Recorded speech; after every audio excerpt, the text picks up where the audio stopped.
Қайырлы күн баршаңызға. Бүгін сіздерге құрманың 10 түрлі пайдасымен бөлісетін боламын. Құрма дәруменге бай жеміс түрі. Бұл жеміс көбінесе Рамазан айында дастарханымыздан табылып жатады. Ал бүгінде ғалымдар дәруменге бай бұл жемісті жиі тұтынуға кеңес беріп отыр. Көптеген халықтарда құрма қасиетті тағам саналады. Бұл жемістің 2-3 данасының өзі ағзаға өте пайдалы. Күніне 3 құрма жеп қана ағзаны қажетті микроэлементтермен қамтамасыз етуге болады. Дәрігерлер тіпті тәтті әрі зиянды кәмпиттерді құрмамен алмастыруға кеңес береді. Бұл жемістің осы және өзге де пайдасы туралы айта кеткенді жөн көріп отырмын.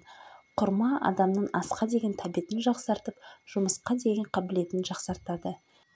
Фруктоза мен глюкозаға бай бұл жеміс жүйкені тыныштандырып, ұйқыны қалыпқа түсіреді.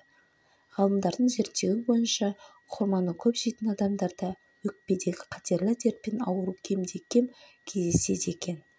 Құрма құрамындағы магний бүйрекке тас жинамаудың алдын алады. Сондай-ақ ағзадағы тұзды шығаруға көмектеседі. Мәйегін жарақат алғанда немесе күйген жерге жақса тез жазылады.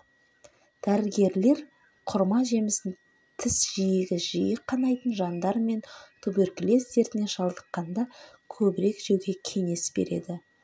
Құрма йодқа да бай. Қалқанша безінің қабынуымен ауырғанда бұл жемісті жеу дертке дауа болады. Қаныңыз аз болса, бұл жемістің өзінен немесе жапырағынан шай жасап ішуіңізге де болады. Құрма құрамындағы моносахарид жүрек бұлшықеттеріне пайдалы. Құрма құрамындағы А және С дәрумені иммунитетті көтеріп, суықтаудың алдын алады. 100 түрлі дерт пен 1000 түрлі ауруға бірден-бір ем. Күніне 3 құрма жеп қана ағзаны қажетті микроэлементтермен қамтамасыз етуге болады. Құрма құнардың қайнар көзі. Ғалымдардың айтуынша, күніне 10 құрма жеу адамды магний, мыс, күкірт және темірдің тәуліктік қажеттілігімен қамтамасыз етеді. Құрманың құрамында ойдың жүйелі болуына және денсаулыққа пайдалы 10 түрлі элемент бар. Қорыта келе, денсаулық зор байлық деп тегін айтылмаса керек. Сондықтан денсаулығымызды сақтау үшін құрманы көбірек пайдаланыңыздар деп ұсыныс айтқым келеді.